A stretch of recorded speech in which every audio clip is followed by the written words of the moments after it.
Hell's Angels helps. Lost black girl find her mom. What happens next? Shocked. A group of tough, leather-clad bikers roar down a lonely Tennessee highway when they spot a tiny black girl walking alone in the pouring rain. They stop. One of them, the roughest of them all, wraps his leather jacket around her shivering shoulders. He thinks it's just a quick act of kindness, but when the girl whispers, "I'm looking for my mom," everything changes. Instead of riding away, the Hells Angels do the unthinkable. They decide to help her. But as they search small towns and jailhouses, dark secrets start to surface. The little girl's mother isn't missing. She's been locked away by someone powerful who wants her forgotten.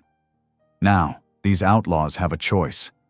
Walk away like the world expects them to, or risk everything to fight for what's right. Because sometimes, the most dangerous road leads to redemption. But what happens when the law turns against them, and the truth threatens to destroy them all? Drop a comment below and share which part of the world you're tuning in from today. If you enjoy stories like this, don't forget to subscribe for more. The rain drummed against the asphalt like 1,000 tiny feet, creating a misty curtain across the empty Tennessee highway. 7-year-old Lila Johnson walked slowly along the shoulder, her small shoes splashing through puddles that reflected the stormy sky above. Her pink backpack, worn at the edges and dotted with faded unicorn stickers, hung heavy on her thin shoulders. "Jesus loves me. This I know," she hummed softly, her voice barely audible above the rainfall. The words brought her comfort, just like they had when her mama used to sing them at bedtime. 2 days had passed since she'd last seen her mother, since the frightening moment at the gas station when the police cars had appeared with their flashing lights, and her mama had told her to run and hide. Lightning split the sky, making Lila jump. She wrapped her arms tighter around herself, her wet clothes clinging to her small frame. The thunder that followed was nearly drowned out by a deeper rumble, the sound of motorcycles approaching from behind. The motorcycle convoy moved like a dark wave through the rain, their headlights cutting through the gloom.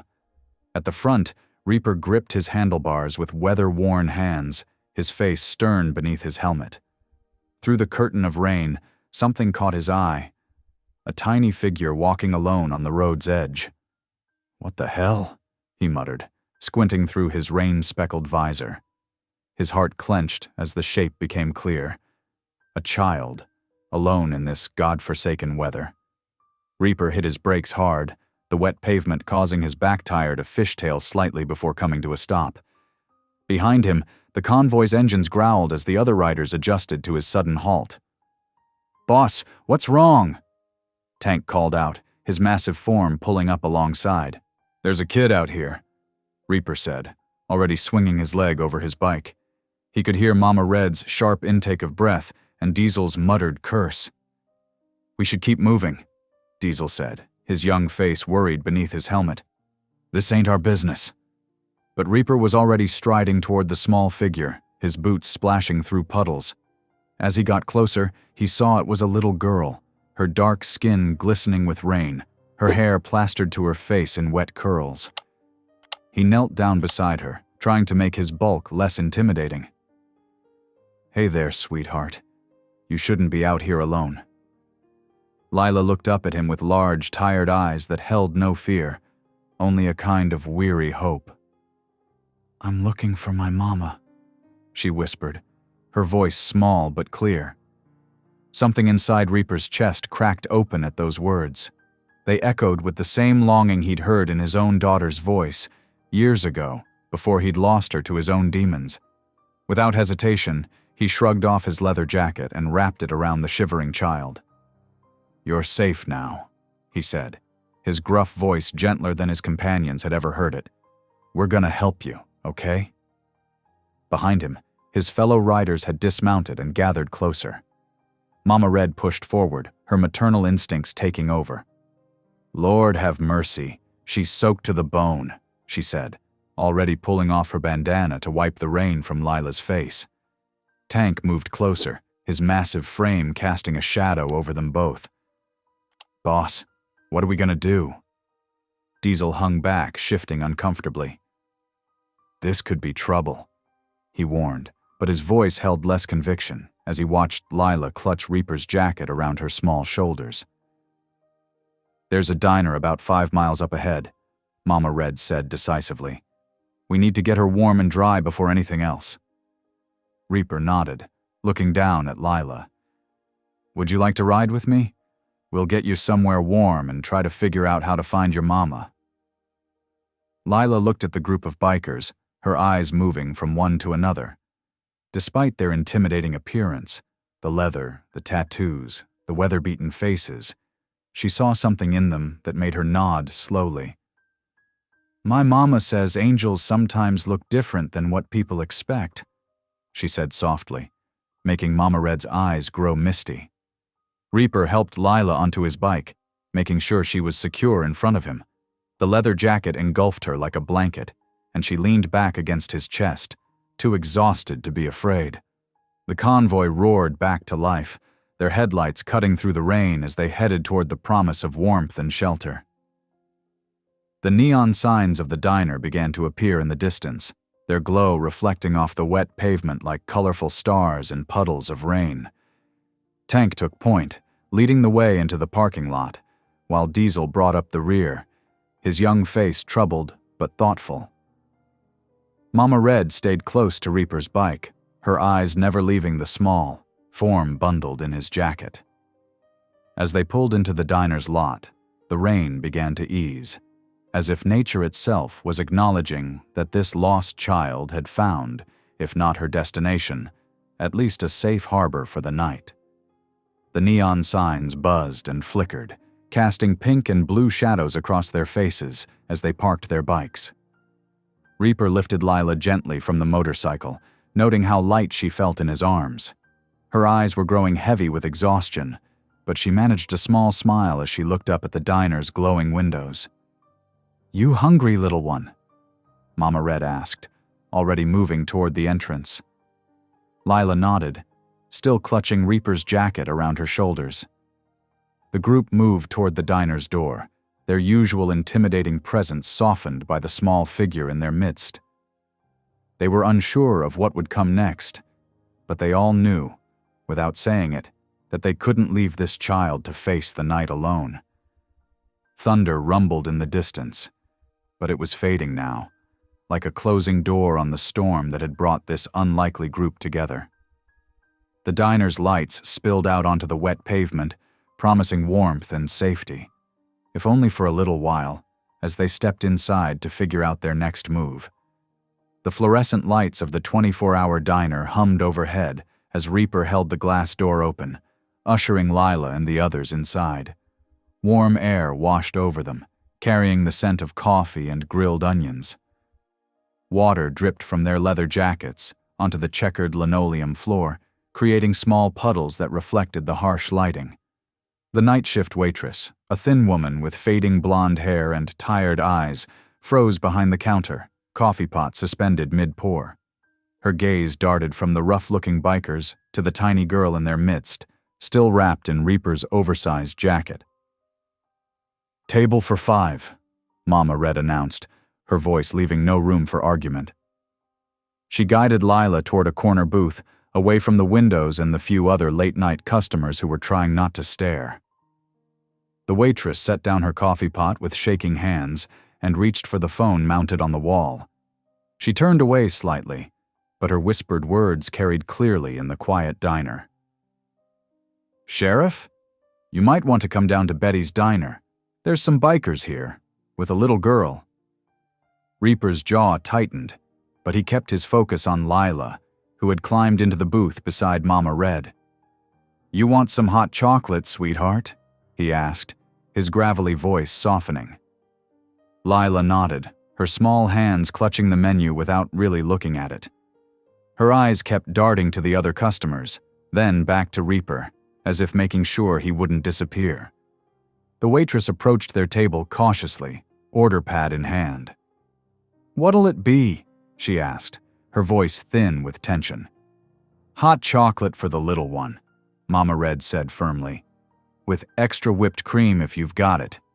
And some dry towels, please. Tank and Diesel slid into the opposite side of the booth, while Reaper pulled up a chair at the end, positioning himself where he could see both the door and Lila. The girl's feet didn't reach the floor, and she swung them slightly, still wearing Reaper's jacket like a blanket. The waitress returned with towels and hot chocolate, setting the steaming mug carefully in front of Lila. A mountain of whipped cream topped the drink, and for the first time since they'd found her, a hint of childish delight crossed her face. Mama Red took one of the towels and began gently drying Lila's hair, working out the tangles with practiced care.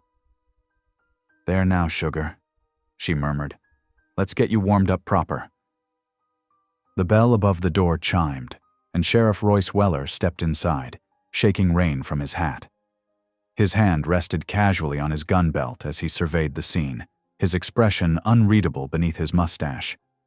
Lila's reaction was immediate and violent. She scrambled over Mama Red's lap, diving behind Reaper's bulk with a small whimper. Her fingers dug into his leather vest as she pressed herself against his back, trembling. The sheriff's boots clicked against the floor as he approached their table. "Evening, folks," he drawled, his tone deceptively friendly. "Mind telling me what's going on here?" Reaper turned slightly, keeping Lila shielded behind him. "Found her walking alone on Highway 41 in the rain. Couldn't leave her out there." "That so?" Weller's eyes narrowed. "Strange coincidence. A little girl wandering alone getting picked up by a group of concerned citizens like yourselves." Mama Red straightened in her seat, her silver braids gleaming under the fluorescent lights. "You suggesting something, Sheriff?" "Just doing my job, ma'am. Need to make sure everything's above board here." He took a step closer, trying to peer around Reaper at Lila. "Come on out, sweetheart. Nobody's gonna hurt you." But Lila only pressed herself more firmly against Reaper's back, her whole body shaking. Something in her reaction made Reaper's chest tighten with familiar anger. "She's scared," he said flatly. "And I ain't handing her over until we know what's what. Her name's Lila Johnson. Says her mama's Angela Johnson. That ring any bells?" The sheriff's expression shifted slightly. "Angela Johnson," he repeated, pulling out a small notebook. "Matter of fact, it does. Woman was arrested 2 towns over at a gas station. Suspicious behavior." "What kind of suspicious behavior?" Mama Red demanded, her voice sharp. "That's police business, ma'am." Weller tucked his notebook away. "But the girl should come with me. We'll get her into proper care." "No!" Lila's voice cracked with fear. "Please don't take me. I want my mama." Reaper stood slowly, his full height making the sheriff take a step back. "Seems to me the girl's made her choice clear. We'll look into this ourselves, make sure everything's right and proper." "That sounds like interference with police business," Weller said softly. "Dangerous." "Sounds like concerned citizens helping a lost child," Reaper countered. "Unless you've got cause to arrest us?" The standoff stretched for several long moments. Finally, the sheriff adjusted his hat. "I'll be watching," he warned. "One step out of line, and I'll have the whole lot of you in cells." He turned and walked out, the bell chiming his exit. Only then did Lila emerge from behind Reaper, her face tear-streaked but determined. "Thank you, Mr. Angel," she whispered, making Tank choke on his coffee. Later that night, they checked into the Pine Grove Motel, a weathered 2-story building just off the highway. Mama Red insisted on getting adjoining rooms, keeping Lila close. The girl was exhausted, barely able to keep her eyes open as Mama Red helped her wash up and change into one of Tank's clean t-shirts for sleep. The shirt hung past her knees like a nightgown. "My mama always prays with me before bed," Lila said softly as Mama Red tucked her into the sagging motel bed. "Well then, sugar, you go right ahead," Mama Red replied, her voice gruff with emotion. Lila closed her eyes, her small hands clasped. "Dear God, Please keep Mama safe and help her not be scared. And thank you for sending Mr. Angel and his friends to find me. Amen. She was asleep within minutes, curled against Mama Red's side like a lost kitten finding warmth. In the next room, Reaper stood at the window, chain-smoking Marlboros and watching rain streak down the glass. The ember of his cigarette glowed in the darkness as memories washed over him. His own daughter's prayers at bedtime, her small voice full of trust he hadn't deserved. The custody hearing where his ex-wife's lawyer had detailed every drunken rage, every broken promise. The look in his daughter's eyes the last time he'd seen her, before he'd walked away rather than put her through any more pain. The smoke curled up toward the ceiling as he stood guard, a fallen angel watching over an innocent sleep, while the storm continued its relentless drumming against the motel roof. The morning sun peeked through threadbare motel curtains, painting golden stripes across Lila's sleeping face. She stirred, rubbing her eyes with tiny fists as Mama Red watched from her perch on the room's only chair. "Is today the day we find my mama?" Lila asked, her voice still thick with sleep, but her eyes bright with hope. Mama Red's weathered face softened. "We're sure gonna try, sugar. First things first, though. Let's get you some proper clothes and breakfast." Outside, the other bikers were already up, conferring in low voices around their motorcycles. Reaper looked up as Mama Red and Lila emerged, his expression carefully neutral, despite the dark circles under his eyes suggesting a sleepless night. "There's a thrift store down the road," Mama Red announced, "and I spotted a diner that looks decent." "Decent meaning they won't call the cops on us again?" Diesel muttered. But there was less bite in his voice than usual. They split up, Mama Red taking Lila to the Second Chance's thrift store while the others secured their bikes. Inside the store, Mama Red helped Lila pick out practical items: sturdy jeans, colorful t-shirts, a light jacket, and new sneakers to replace her mud-stained ones. "Pick something special, too," Mama Red urged, watching Lila's fingers trace a sparkly butterfly hair clip. The girl's face lit up as she carefully added it to their pile. At Sally's home-style diner, they regrouped around a corner booth. Tank, who'd been unusually quiet all morning, suddenly brightened as their plates arrived. "Now listen up, kid," he said, pulling Lila's plate closer. "There's a proper way to eat pancakes, the biker way." He demonstrated by creating a precise stack, layering butter between each pancake, then cutting a grid pattern before drowning the whole thing in syrup. "See? Maximum syrup absorption." Lila giggled, copying his technique exactly. "It's like a pancake puzzle." Even Diesel, who'd been maintaining his distance, cracked a smile. "Not bad, Squirt. You're a natural." Their search began in earnest after breakfast. They hit 3 police stations before lunch, each time meeting blank stares or suspicious glances. 2 homeless shelters yielded nothing but sympathetic headshakes. By mid-afternoon, frustration was building. "This ain't working," Reaper growled, pacing outside the latest dead-end station. He pulled out his phone, staring at it for a long moment before dialing. "Sarah? Yeah, it's Jake. I know it's been a while." He walked away from the group, voice lowered. The others pretended not to notice how his shoulders tensed during the conversation. While they waited, Lila sat cross-legged on a patch of grass, humming softly as she picked dandelions. "My mama says these are wish flowers," she informed Diesel, who'd unconsciously drifted closer. "That right?" he asked, trying to sound uninterested. "Uh-huh. Want to make a wish?" She held one up expectantly. Diesel glanced around, but the others were deliberately looking elsewhere. "I don't believe in that kid stuff," he muttered. "Please?" Her eyes were wide and hopeful. With an exaggerated sigh, he crouched down. "Fine.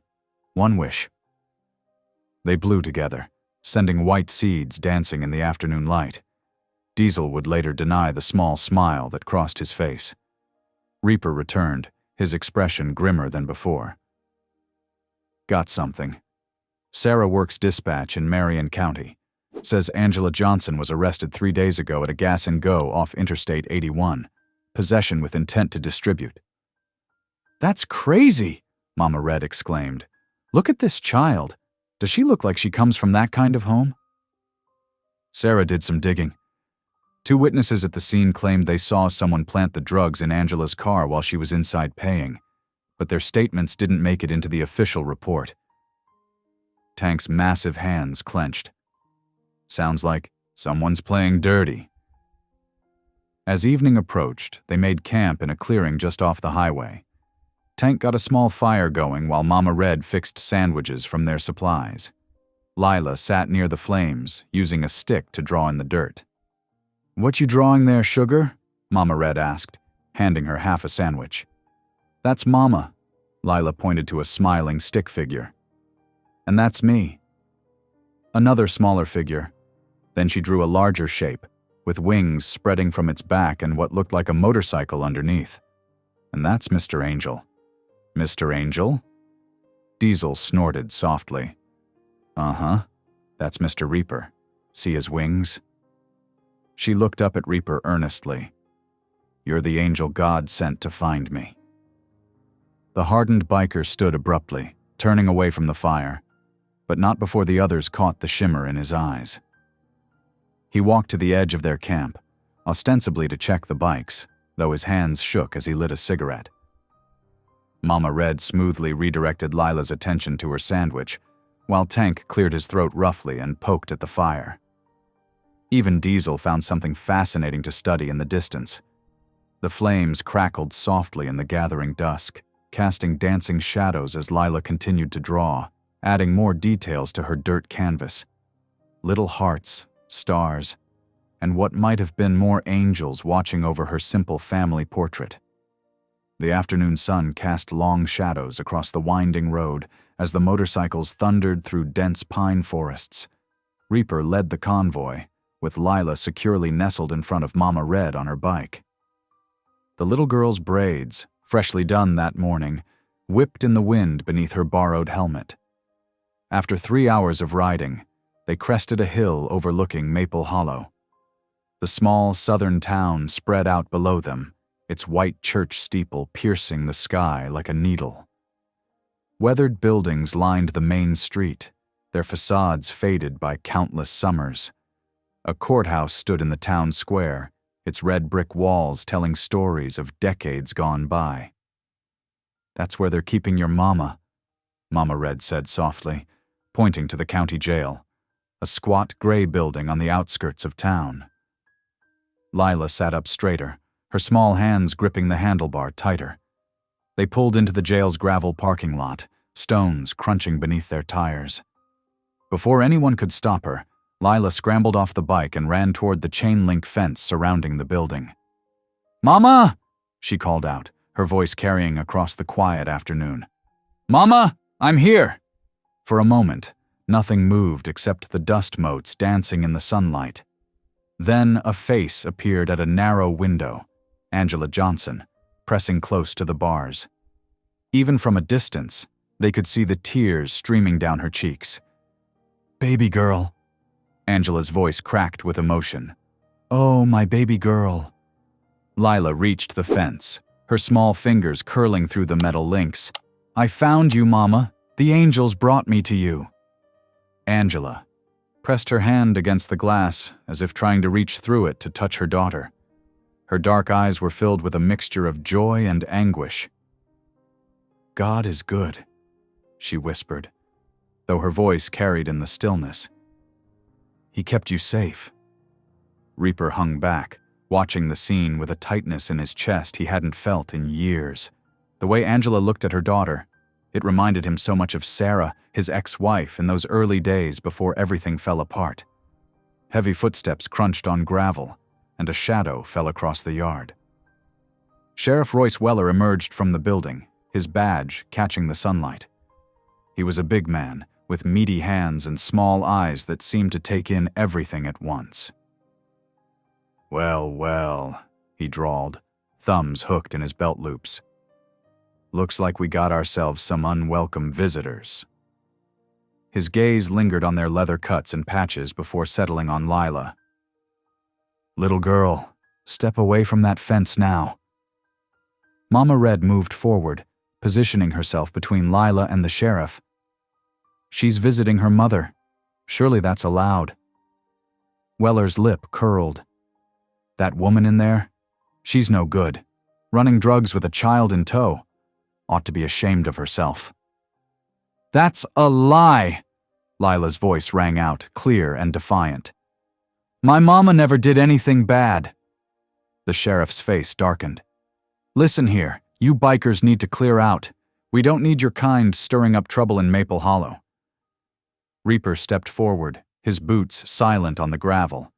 He moved with the careful grace of a man who knew how to handle himself. "Seems to me the trouble started before we got here." "Is that a threat?" Weller's hand drifted toward his hip. "Just an observation." Reaper's voice was calm, but his eyes were hard. "We're not leaving until we get some answers." The tension crackled between them like static before a storm. Finally, Weller stepped back, though his expression remained hostile. "Your funeral. But don't say I didn't warn you." He turned and stalked back into the building. "Lila, baby," Angela called from her window. "You be good for these people, you hear me? Mama loves you so much." "I love you too, Mama," Lila called back, tears streaming down her face now. "We're gonna help you. Mr. Angel promised." They stayed until the sun began to set, and Angela's window grew dark. Finally, Mama Red Gentle led Lila back to the bikes, while the child kept looking over her shoulder at the jail. The Pine Grove Motel sat just outside town limits, its neon sign buzzing in the growing darkness. They got 2 connecting rooms, one for Mama Red and Lila, the other for the men. The wallpaper was faded, and the carpet had seen better days, but it was clean enough. Later that evening, after Lila had fallen asleep clutching her backpack, the adults gathered in the men's room to talk. Tank sat in a worn armchair while Diesel perched on the dresser. Mama Red took the edge of one bed, leaving Reaper to pace by the window. "We can't just leave." "Them," Mama Red said, breaking the heavy silence. "That poor woman. Something's not right here." Tank nodded slowly. "Those witness statements that disappeared? That's dirty cop work if I ever saw it." "Yeah, but what can we do?" Diesel asked. "We're just a bunch of bikers. Nobody's gonna listen to us."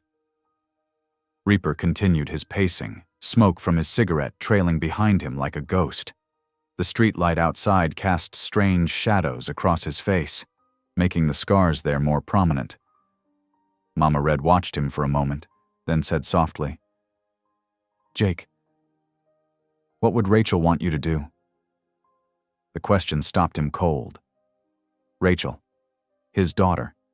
She'd be about 16 now, if he had any right to know. The thought of her face, so similar to Lila's in its innocence, made his chest ache. Rachel would want... He paused, grinding out his cigarette. "She'd want me to fight for the truth, to do what's right, even if it's hard." Mama Red smiled gently. "Then you know what we need to do." Reaper looked around the room at his family, not by blood but by choice. Tank's steady presence, Diesel's barely hidden concern, Mama Red's quiet strength. Then he thought of Lila sleeping next door, and Angela's tears behind those bars. "We stay," he said finally. "We figure out what really happened at that gas station. We find those witnesses." His voice grew stronger with each word. "This isn't just about helping Lila anymore. It's about making things right." Tank stood up, his massive frame casting a shadow across the room. "Whatever you need, boss." "Count me in," Diesel added, trying to sound casual and failing. Mama Red rose as well, patting Reaper's arm as she passed. "Get some rest, all of you. Tomorrow we start asking questions." As they filed out, Reaper remained by the window, watching the quiet street below. Somewhere in this town, someone knew the truth about Angela Johnson, and they were going to find it. Dawn painted Maple Hollow in soft golden hues as Reaper's motorcycle rumbled down Main Street. Behind him, Mama Red's bike carried Lila, who had both arms wrapped tight around the older woman's waist. The little girl's face glowed with excitement, despite the early hour. They pulled up in front of Templeton's Diner, a weathered building with faded blue trim and windows that needed washing. The neon open sign buzzed fitfully in the morning light. A bell chimed as they entered, and the few early customers turned to stare. Mrs. Templeton stood behind the counter, her graying hair pulled back in a neat bun.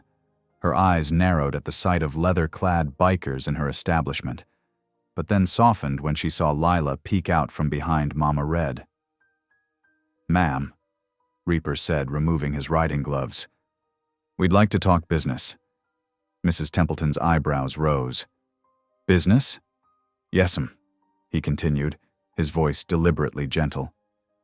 "We're staying in town for a while.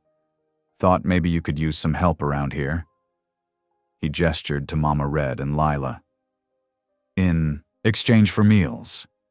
Mrs. Templeton studied them, her gaze lingering on Lila's hopeful face. "The child shouldn't be hanging around with—" She paused, choosing her words carefully. "Your type." "My mama says don't judge people by how they look," Lila piped up suddenly. "She says judge them by what's in their hearts."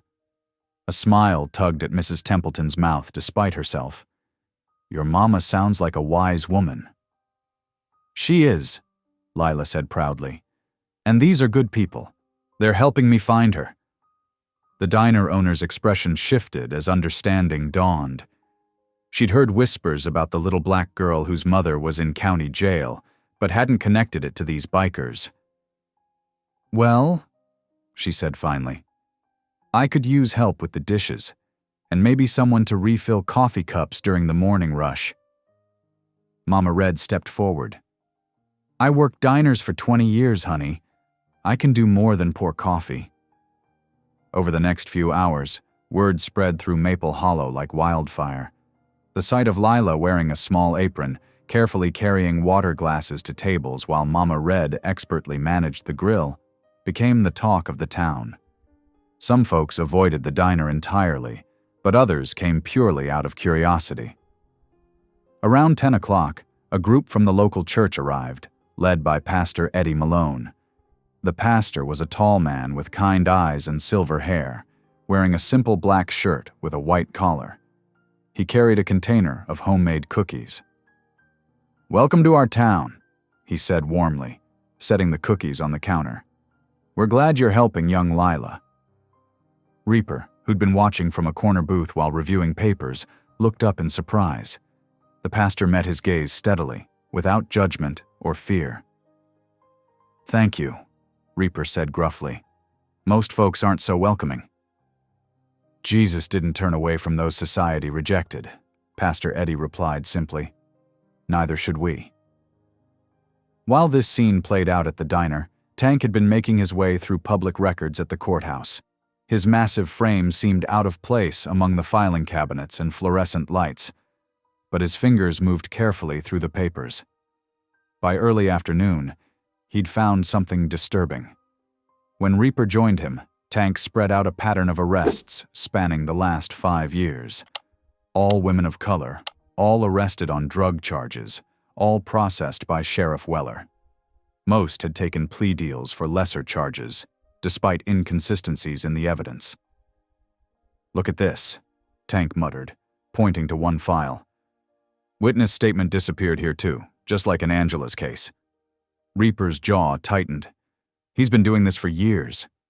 "Yeah, but proving it?" Tank shook his head. "That's another story." They spent hours copying documents, careful to replace everything exactly as they'd found it. The afternoon sun was setting by the time they returned to the Pine Grove Motel, where Mama Red and Lila were already waiting with takeout containers from the diner. "Mrs. Templeton sent dinner," Mama Red explained, unpacking fried chicken and mashed potatoes. "Said Lila earned it today." The little girl beamed with pride. "I only dropped one glass.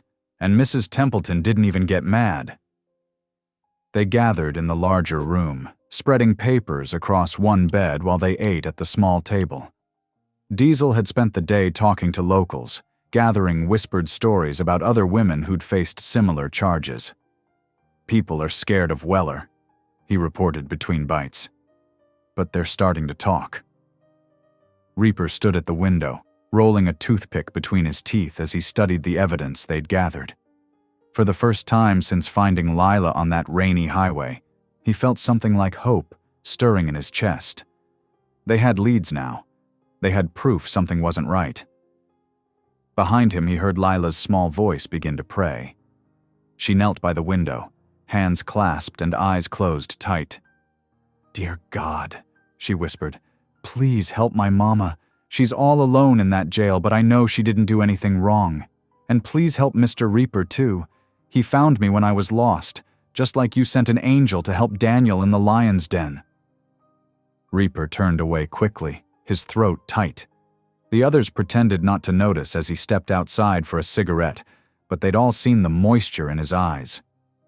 The evening settled over Maple Hollow like a soft blanket.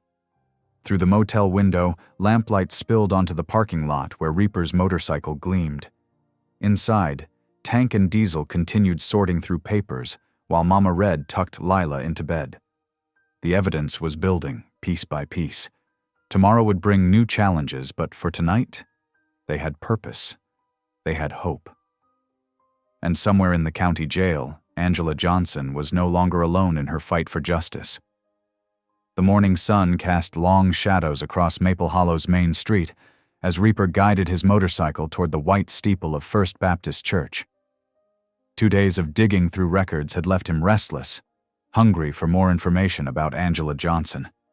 The old church stood peaceful and quiet, its worn wooden steps leading up to red double doors.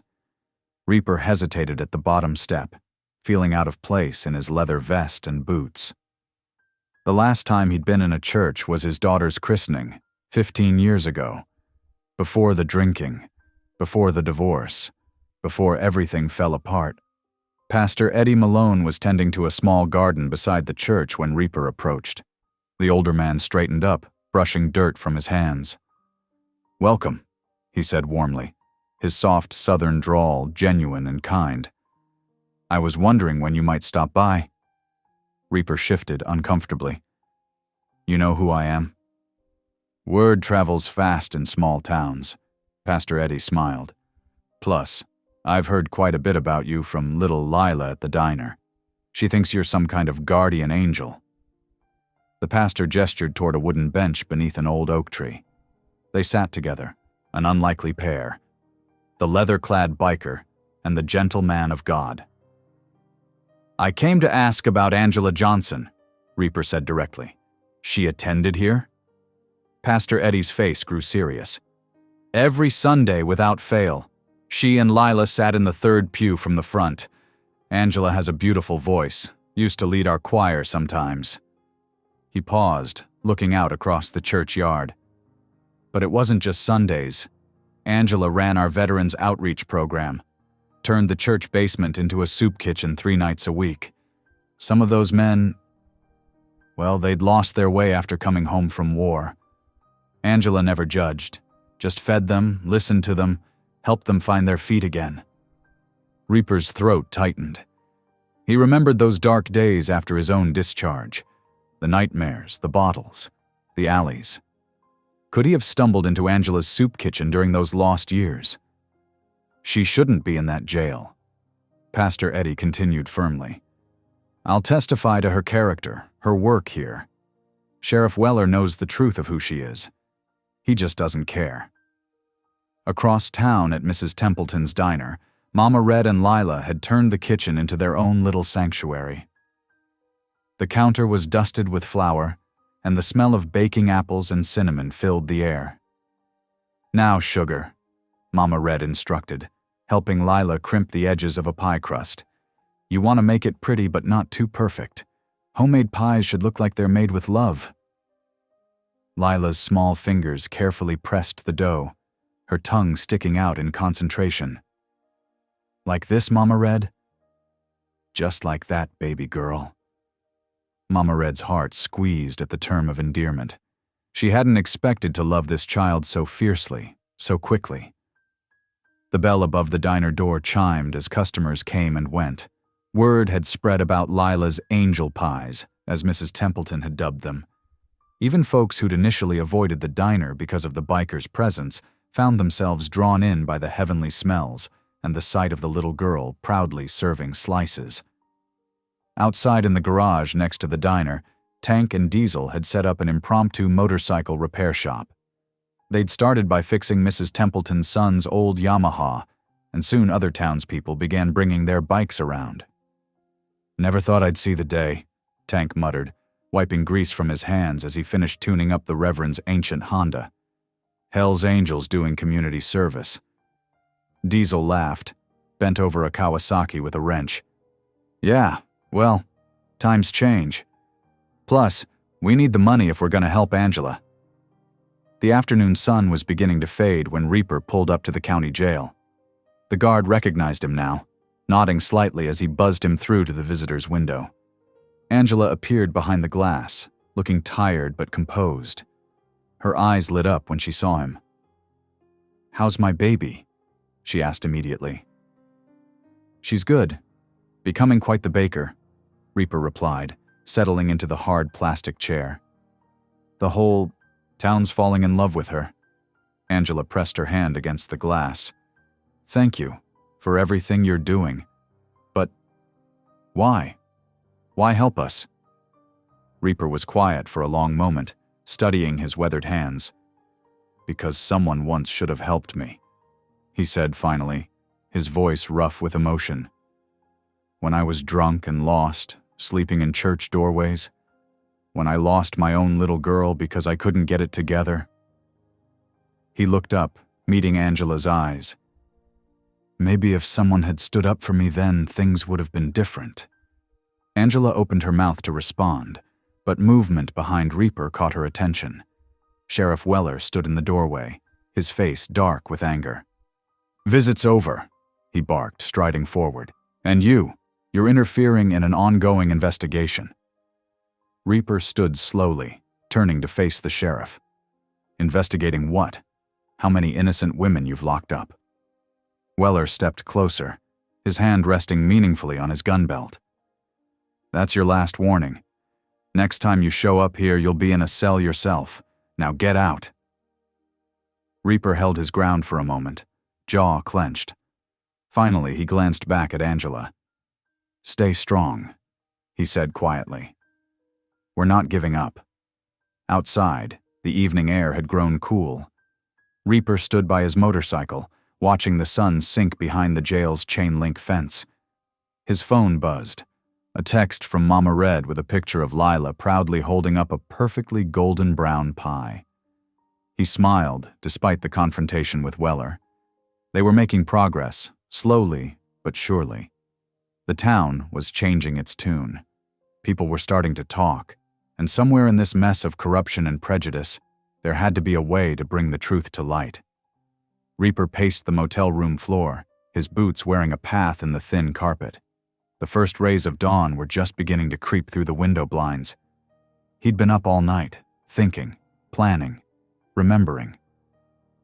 "What if we made noise they couldn't ignore?" he said suddenly, causing Tank to look up from his coffee. "What kind of noise?" Mama Red asked, her silver braids catching the morning light. "The kind that shakes the whole county." Reaper's eyes had that intense gleam that usually meant trouble, or brilliance. "A charity ride. Biggest one this place has ever seen. Raise money for Angela's defense, get media attention on her case." Diesel set down his phone. "You want to organize a whole charity event? Us?" "Why not?" Reaper grabbed a map from his saddlebag, spreading it across the table. "We've got connections with every club within 200 miles. Churches are already on our side, and everyone loves a parade, especially when it's for justice." Lila, who had been coloring quietly in the corner, perked up. "Will it help my mama?" Reaper knelt beside her chair. "That's the plan, little angel.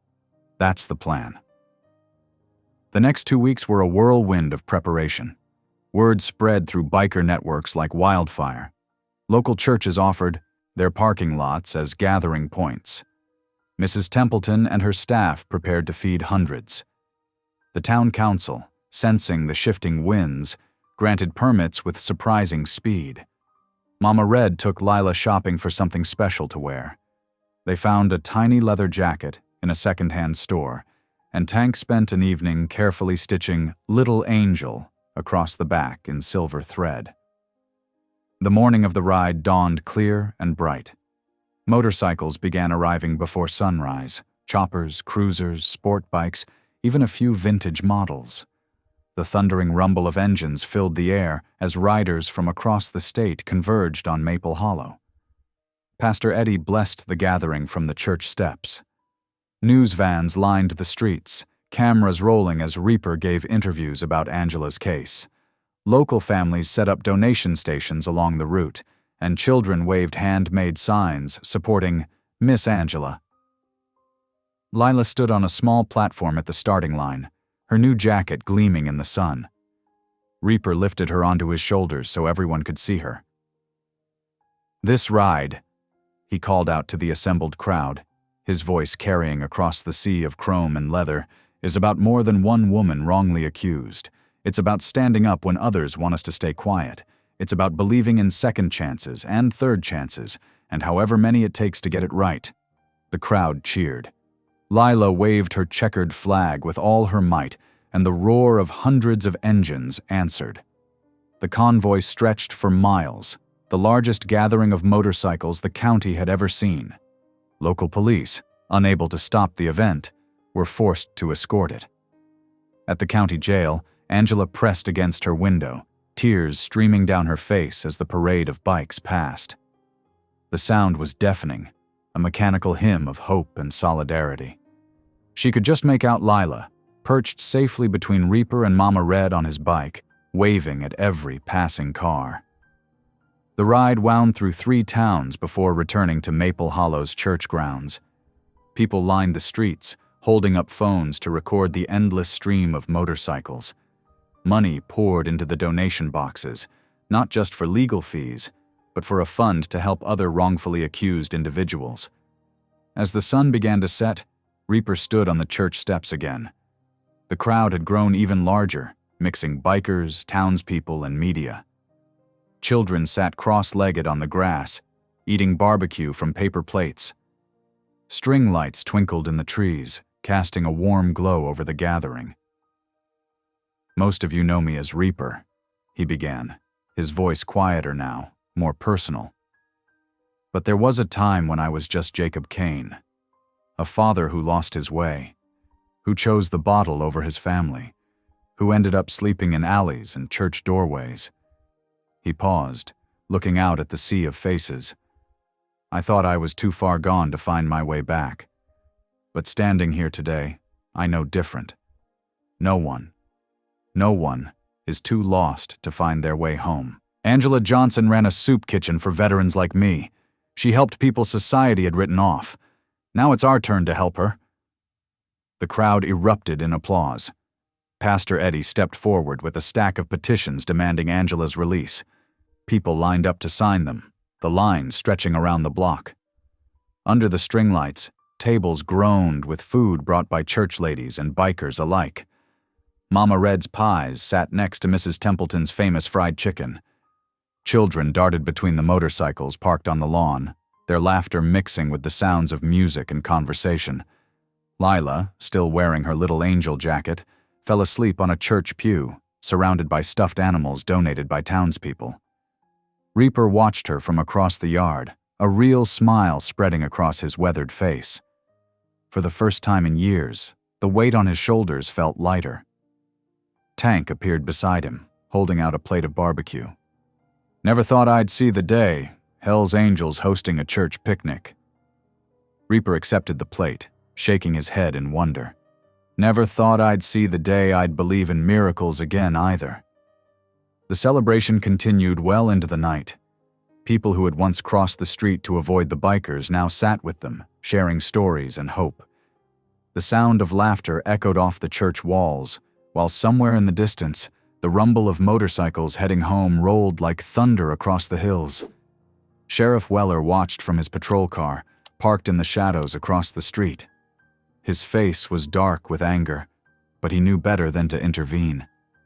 The tide had turned against him, and for the first time, he could feel his power beginning to slip.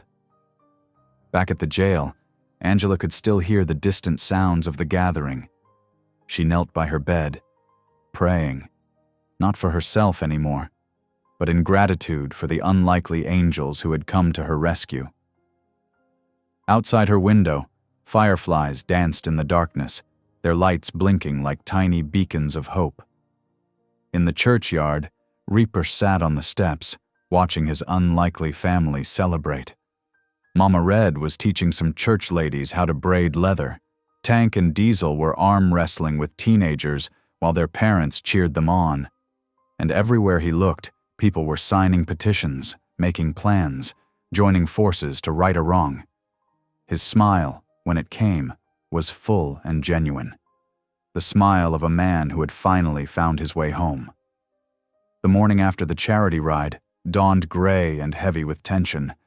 Sheriff Weller's patrol car idled outside the motel, its presence like a dark cloud over their victory. Inside room 12, Mama Red braided Lila's hair while the little girl hummed her favorite hymn. "Your mama's gonna be home soon, sugar," Mama Red said, tying off the braid with a pink ribbon. "Then we'll have us a real celebration." But before Lila could respond, sharp knocks rattled the door. Reaper opened it to find Sheriff Weller flanked by 2 women in professional attire and several deputies. "This is Miss Carlton from Child Protective Services," Weller announced, his voice dripping with false concern. "We've received multiple reports about a minor being exposed to dangerous individuals." Reaper's jaw tightened. "We're her legal guardians until her mother's release." Angela Johnson signed the papers herself. "Temporary custody doesn't override our duty to protect," Miss Carlton stated, clutching her clipboard. "We have documentation of known felons, potentially dangerous situations, and questionable environments." Mama Red stood, placing herself between Lila and the door. "That child ain't been nothing but loved and cared for since we found her." But the social workers pushed past, their heels clicking against the worn carpet. Lila began to cry, clinging to Mama Red's leather vest. "Please don't take me. I want to stay with Mr. Angel and Mama Red." The scene that followed would haunt them all. Lila's screams echoed through the motel parking lot as the social workers pried her away. Reaper moved to intervene, but Sheriff Weller's deputies already had their hands on their weapons. "Don't make this worse, Kane," Weller smirked. "In fact, you're under arrest for kidnapping and obstruction of justice." "Kidnapping?" Tank stepped forward, his massive frame trembling with rage. "We saved that girl." But the handcuffs were already clicking around Reaper's wrists. He kept his eyes on Lila as they led him away, watching her small face pressed against the back window of the CPS car. Her tears left streaks on the glass, and her lips formed the words, "Mr. Angel," over and over. At the courthouse, more blows fell. The charity money, nearly $50,000 raised for Angela's defense, was frozen pending investigation. The petition for Angela's release, which had gathered over 2,000 signatures, was suddenly under review for procedural irregularities. Mama Red stood in the rain outside the jail, her silver braids dripping. She'd just finished telling Angela what happened through the narrow window. The mother's sobs had been gut-wrenching. "My baby," Angela had whispered, pressing her palm against the glass. "They took my baby again." Tank and Diesel gathered the remaining bikers in the church parking lot. Word had spread that Weller was looking for reasons to arrest more of them. "We need to split up," Tank announced heavily. "Regroup when it's safer." One by one, motorcycles roared to life and disappeared into the gathering storm. Even Mama Red had to leave, though it nearly broke her heart. She left a note for Reaper with Pastor Eddie, promising they'd find a way to make things right. In his cell, Reaper sat on the metal bunk, his head in his hands. The familiar smell of concrete and despair surrounded him, but this time was different. This time, he wasn't here for fighting or drinking. This time, he was here for trying to do something good. "I know I ain't talked to you in a long time," he whispered into the darkness. "And I know I ain't got no right to ask for help now. But this ain't about me. That little girl, she believes in angels. Real ones. The kind you send when people need them most." Thunder rolled outside, and rain began pelting the small window high in his cell wall. The sound took him back to that night on the highway. Lila's tiny figure in the storm, her trust when he stopped, the way she'd called him Mr. Angel even though he looked more like a demon. "I failed my own daughter," his voice cracked. "I know that. But please don't let me fail this one too." Down the hall, he could hear Angela singing softly from her cell, an old gospel song about storms passing over. The same one Lila had been humming that morning before everything fell apart. The rain grew heavier, drumming against the roof of the jail. In their separate cells, Mother and Biker kept their vigils, one singing, one praying, both holding on to hope as the storm raged on. At the CPS facility 30 miles away, Lila sat in a stark room filled with other children's toys. She wouldn't play, wouldn't eat. She just kept drawing pictures, a big motorcycle with wings, a woman with silver braids, and angels wearing leather jackets. The social worker, Miss Carlton, watched through the observation window, frowning at her clipboard. Something about this case felt wrong, but Sheriff Weller's documentation had been thorough. Hadn't it? Back in Maple Hollow, the empty church parking lot filled with puddles, reflecting the lightning that split the sky. The string lights from the celebration still hung in the trees, swaying in the wind like dim stars refusing to go out. Pastor Eddie stood in his office, staring at the box of signed petitions that now seemed worthless. On his desk lay Mama Red's note to Reaper, already wrinkled from his worried hands. "Hold on, brother. Angels don't quit, and neither do we." The storm settled in for the night, its darkness matching the heavy hearts of those scattered by its fury. But somewhere in that darkness, prayers continued, plans formed, and hope, though battered, refused to die. In his cell, Reaper kept his vigil, watching the rain streak down his window. The same rain that had brought Lila to them now seemed to mock their separation. But this time, the story wouldn't end with just finding her. This time, they had to save her whole family, and maybe find redemption for themselves in the process. The night grew deeper, and the rain fell harder, but still he prayed. This man who had once thought himself beyond salvation, now begging for mercy, not for himself, but for a little girl who saw angels where others saw only sinners. 3 nights after the arrests, Pastor Eddie Malone's footsteps echoed through the quiet jail corridor. His weathered Bible tucked under one arm, he nodded to the deputy on duty. The fluorescent lights buzzed overhead, casting harsh shadows on the concrete walls. Reaper sat on his bunk, his usually commanding presence diminished by the orange jumpsuit and the weight of recent events. When he heard the pastor's familiar shuffling gait, he looked up, surprise flickering across his tired features. "Evening, Jacob," Pastor Eddie said softly, using Reaper's given name. He pulled up the metal folding chair outside the cell, its legs scraping against the floor. "Brought you something to read if you're interested." He slid the Bible through the bars. Reaper managed a weak smile. "Not sure I remember how, Pastor." "Well then." Pastor Eddie leaned forward, his kind eyes twinkling. "I've got something else you might want to hear first." The pastor's voice dropped lower, barely above a whisper. "The town's rallying, Jacob. Mrs. Templeton from the diner? She had security cameras running the whole time you were helping there. Shows you and Lila clear as day, nothing improper. The gas station where you first found her? They've got footage too." Reaper's hands, resting on his knees, tightened into fists. What about Weller? That's where it gets interesting. Pastor Eddie glanced down the hall before continuing. Remember Tommy, who runs the auto shop? His sister works at the courthouse. She's been going through old case files. Found a pattern. Dozens of cases like Angela's. Women, mostly of color. All arrested on similar charges.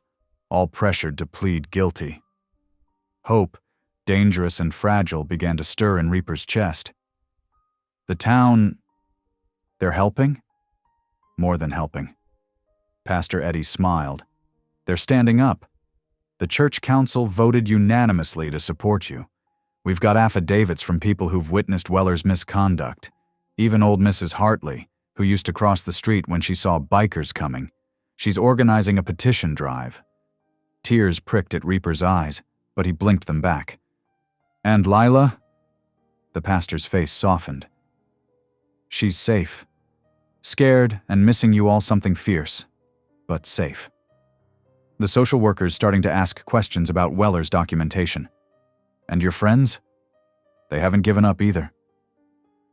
Meanwhile, 40 miles away at a small roadside diner, Mama Red sat in a corner booth, her leather jacket creaking as she leaned forward. Tank's massive frame took up the opposite seat, while other bikers filled the surrounding tables. The late-hour fluorescent lights cast a pale glow over their determined faces. We've got people watching the CPS facility, Tank reported, his voice low. Round-the-clock surveillance. Any movement with Lila, we'll know. Mama Red nodded, stirring her cold coffee. The legal team's working on emergency custody papers for Angela. Once we expose Weller, they think they can fast-track her release. What about the charity money? Someone asked. Frozen, Tank growled. But we've got more coming in. Town's setting up a defense fund at the church. Mama Red looked around at the gathered faces. Men and women who'd once been feared by towns like this, now working alongside them for justice. We're going to make this right, she declared. That little girl saw something in us worth believing in. We ain't letting her down now. Murmurs of agreement rippled through the group. Plans were made, tasks divided. The waitress, instead of calling the police like that first night weeks ago, brought fresh coffee and whispered encouragement. Back in his cell, Reaper held the Bible Pastor Eddie had left. His calloused fingers traced the worn cover. For years, he'd rejected anything to do with faith, bitter about his past, his failures, his lost daughter. But now, if you're real, he whispered into the darkness, help that little girl. She believes in you. She sees good in people, even in someone like me. Don't let that light go out. As he spoke the words, something shifted inside him. The crushing weight of guilt and anger that had driven him for so long began to lift. Peace, unfamiliar but undeniable, settled over him like a warm blanket. Pastor Eddie's words from earlier echoed in his mind. Sometimes, Jacob, our greatest victories come after our darkest nights.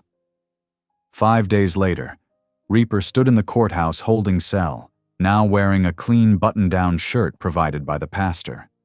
His lawyer, a young woman who'd volunteered her services, smiled as she entered. Bail's been posted, she announced. You're getting out.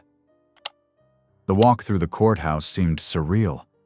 Each step brought him closer to freedom, closer to fulfilling his promise to Lila and Angela. As the heavy doors swung open, sound hit him like a wave. The courthouse steps were packed with people. Church members stood alongside bikers. Store owners who'd once locked their doors at the sight of leather jackets now held signs reading "Free Reaper" and "Justice for Angela and Lila." Mrs. Templeton from the diner was there, along with Tommy from the auto shop and dozens of others. When Reaper emerged, the crowd erupted in cheers. Pastor Eddie stepped forward, offering his hand. Mama Red and Tank pushed through the crowd, grinning broadly. The autumn sun seemed brighter somehow, warming his face as he descended the steps toward his people, both old and new.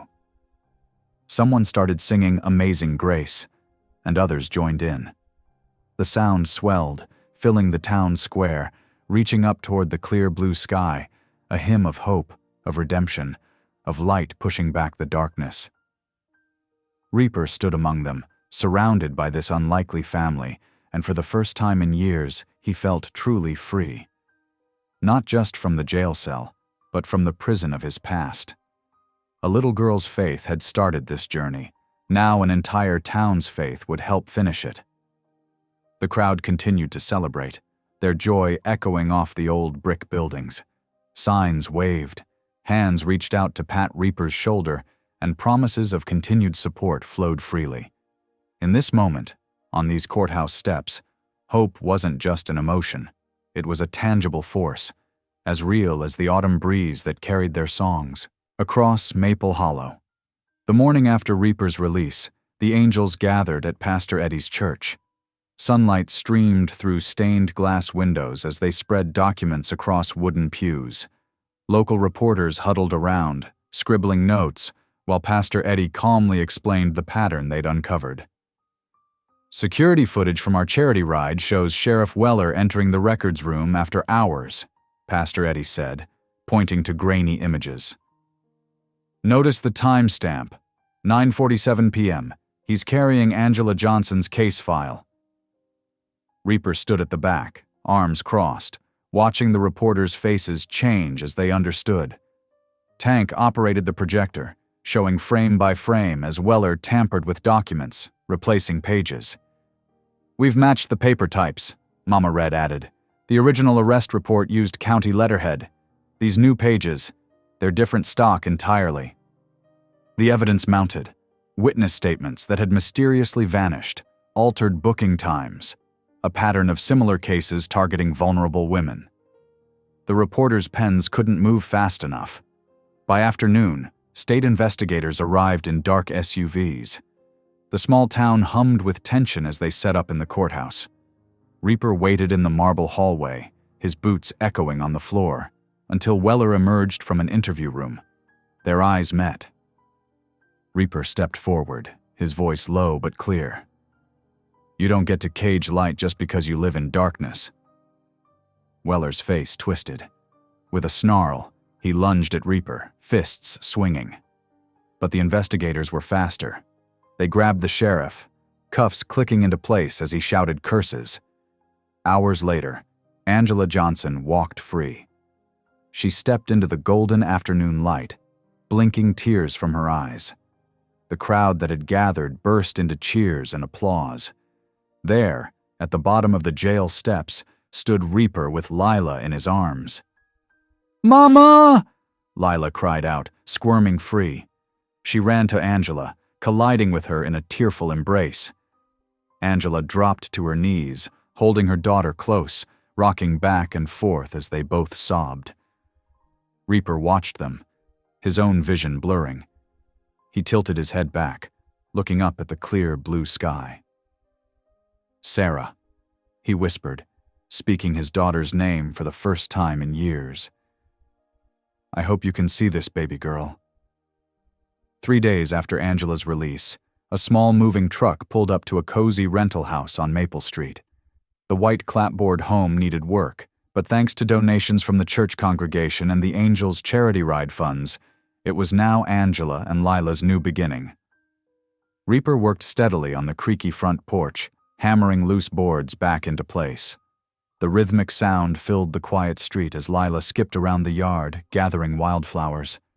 Inside her new room, she'd already covered one wall with crayon drawings, motorcycles roaring down highways and angels with massive wings soaring above them. "Mr. Reaper, look!" Lila called out, holding up her latest masterpiece. "That's you riding with the angels!" He paused his work, studying the child's drawing with misty eyes. The stick figure on the motorcycle wore a black jacket covered in wings. Sunday morning came bright and clear. The little church filled to bursting as Angela stood before the congregation. When she began singing "Amazing Grace," Reaper gripped the wooden pew hard. It had been his Sarah's favorite hymn. She'd sung it every night before bed. The familiar words washed over him, and for the first time in years, he let the tears fall freely, not caring who saw. After the service, Angela found him on the church steps. "You know what you are?" she said softly.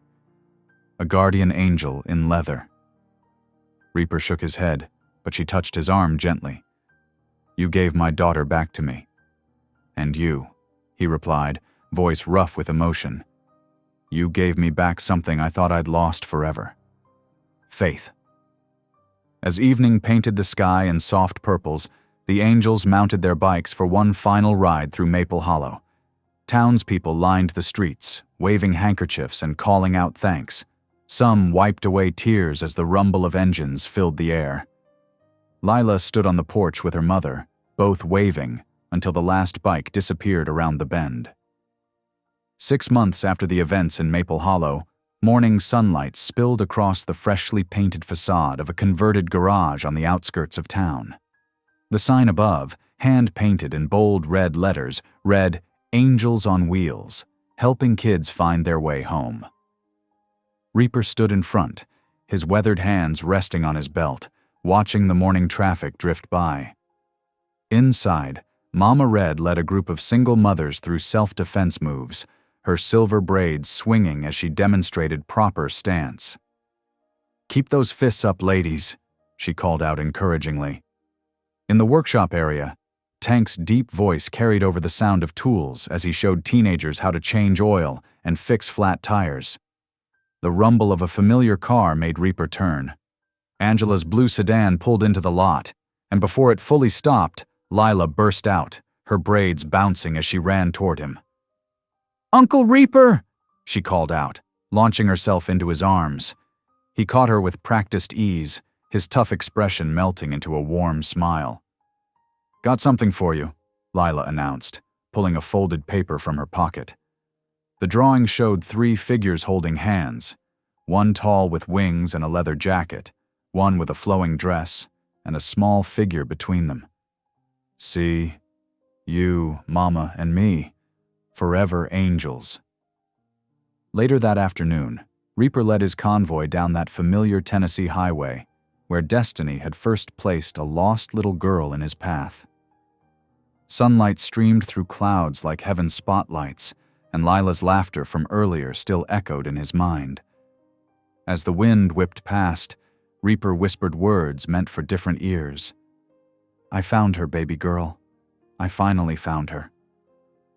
The thunder of motorcycles filled the air like a holy chorus, a hymn of redemption and grace as they rode toward the horizon. Thank you for listening. Stories connect us in the most unexpected ways. If you felt that spark today, make sure you're subscribed. I share a new one daily, and the next might change your day.